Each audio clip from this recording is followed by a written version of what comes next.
ফিলিস্তিনের অবরুদ্ধ গাজা উপত্যকায় চলমান গণহত্যার কারণে ইসরায়েলের সঙ্গে বাণিজ্য চুক্তি স্থগিত করার প্রস্তাব দিয়েছে ইউরোপীয় কমিশন। একই সঙ্গে বেনিয়ামিন নেতানিয়াহু সরকারের কয়েকজন মন্ত্রী, হামাস ও বসতি স্থাপনকারীদের উপর দেওয়া হয়েছে নিষেধাজ্ঞার প্রস্তাব।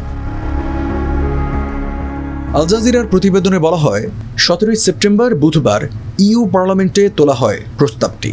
এতে কিছু ইসরায়েলি পণ্যে শুল্ক বৃদ্ধির পাশাপাশি 10 জন হামাস নেতা, ইসরায়েলের জাতীয় নিরাপত্তা কর্মী ইতামার বেন গাভির এবং অর্থমন্ত্রী বেজালেল স্মোট্রিচের উপর নিষেধাজ্ঞা আরোপের আহ্বান জানানো হয়েছে।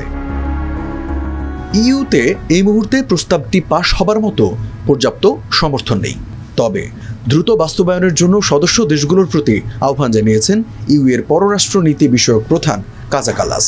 এছাড়া নাগরিক সমাজ এবং ওয়ার্ল্ড হলোকস্ট রিমেম্বারেন্স সেন্টার বাদে ইসরায়েলের সঙ্গে সব দ্বিপাক্ষিক সহায়তা স্থগিত করতে যাচ্ছে ইউরোপীয় কমিশন।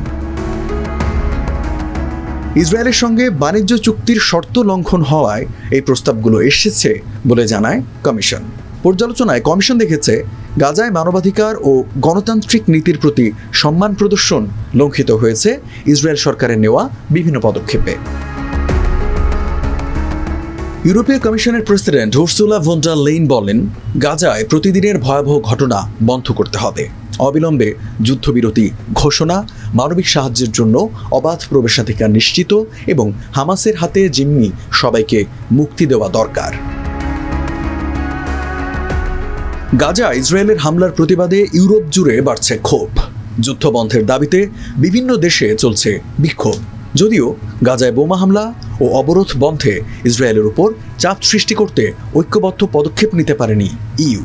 এসবের মধ্যে 16 সেপ্টেম্বর মঙ্গলবার গাজা যুদ্ধ নিয়ে তদন্ত প্রতিবেদন প্রকাশ করে জাতিসংঘ। এতে স্পষ্ট বলা হয়, গাজায় গণহত্যা চালাচ্ছে ইসরায়েল।